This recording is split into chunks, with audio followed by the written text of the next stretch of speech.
Assalamualaikum warahmatullahi wabarakatuh. Perkenalkan, nama saya Nur Halimah. Saya dari kelas 12C Manajemen Perkantoran. Saya sekolah di SMK Pesisir Samboja. Di sini saya ingin sedikit menjelaskan atau memaparkan tentang pengelolaan sumber daya manusia, yaitu hak karyawan swasta, kewajiban karyawan swasta, dan tipe-tipe karyawan swasta. Ayo teman-teman, kita simak video berikut ini ya.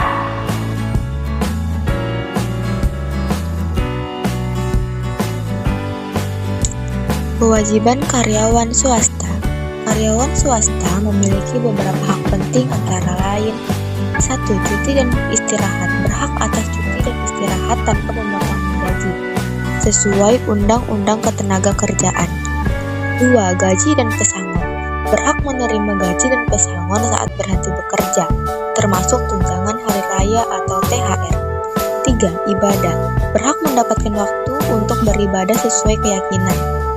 4. Jam kerja. Waktu kerja maksimal 40 jam per minggu, sesuai ketentuan yang berlaku. 5. Perlakuan sama. Tidak boleh didiskriminasi dan harus diperlakukan secara adil. 6. Keselamatan dan kesehatan kerja. Berhak atas jaminan keselamatan dan kesehatan melalui BPJS. 7. Penempatan kerja. Perusahaan tidak boleh memindahkan karyawan tanpa persetujuan. 8. Pelatihan kerja. Perusahaan wajib menyediakan pelatihan untuk meningkatkan SDM. 9. Serikat pekerja dan mogok. Berhak bergabung dengan serikat pekerja dan melakukan mogok sebagai bentuk aspirasi. Hak-hak ini diatur dalam Undang-Undang Ketenagakerjaan untuk melindungi karyawan. Kewajiban karyawan swasta. Kewajiban karyawan swasta meliputi: 1. Menjaga rahasia perusahaan. Karyawan harus tidak mengungkapkan rahasia dagang selama dan setelah bekerja. 2. Setia pada perusahaan. Karyawan harus loyal terhadap visi dan misi perusahaan. 3. Mematuhi peraturan perusahaan. Karyawan wajib mengikuti peraturan dan kode disiplin perusahaan dengan resiko sanksi jika dilanggar. Tipe-tipe karyawan. Tipe karyawan di Indonesia terbagi menjadi 2 kategori berdasarkan status kerja: perjanjian kerja waktu tertentu atau PKWT, dan perjanjian kerja waktu tidak tentu atau PKWTT. Selain itu, ada juga karyawan alih daya atau outsourcing. Berikut adalah ringkasan PKWT. 1. PKWT untuk pekerjaan musiman. Pekerjaan bergantung pada manusia atau cuaca. Tidak dapat diperpanjang dan perusahaan harus mencatat karyawan yang terlibat. 2. PKWT untuk pekerjaan produk baru. Diterapkan pada karyawan yang terlibat dalam uji coba produk baru. Durasi maksimal 2 tahun. Dapat diperpanjang 1 tahun. Hanya untuk karyawan di luar pekerjaan utama. 3. PKWT untuk pekerjaan 1 kali atau sementara. Untuk pekerjaan tertentu, maksimal 3 tahun. Dapat diperpanjang setelah masa tegang 30 hari jika pekerjaan belum selesai. 4. PKWT untuk pekerjaan harian lepas. Dilakukan kurang dari 21 hari dalam sebulan. Jika lebih dari 21 hari dalam 3 bulan berturut-turut, berubah menjadi PKWTT. Memerlukan kontrak tertulis yang mencakup detail pekerjaan dan imbalan. Setiap jenis PKWT memiliki ketentuan dan batasan yang berbeda sesuai dengan peraturan ketenagakerjaan yang berlaku.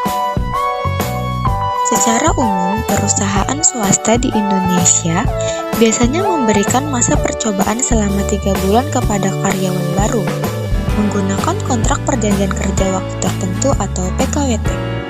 Setelah masa percobaan, karyawan tersebut dapat diangkat menjadi karyawan tetap dengan kontrak perjanjian kerja waktu tidak tentu atau PKWTT. Selain itu, terdapat juga karyawan alih daya outsourcing, yaitu karyawan yang berasal dari pihak ketiga untuk melakukan pekerjaan tertentu di perusahaan. Dengan menggunakan sistem outsourcing, perusahaan dapat lebih fokus pada bisnis inti mereka, sementara tugas-tugas tertentu dikelola oleh pihak luar. Perbedaan PKWT dan PKWTT. PKWT, perjanjian kerja waktu tertentu. 1. Memiliki batasan waktu perjanjian. 2. Perusahaan tidak dapat melakukan masa percobaan. 3. Jenis pekerjaan yang sifatnya sementara dan 1 kali selesai. 4. Karyawan yang masa kontraknya habis maka tidak diberikan pesangon. 5. Perusahaan memberikan kompensasi apabila kontraknya diputus sebelum masa akhir kerja karyawan. 6. Memiliki perjanjian dalam bentuk lisan.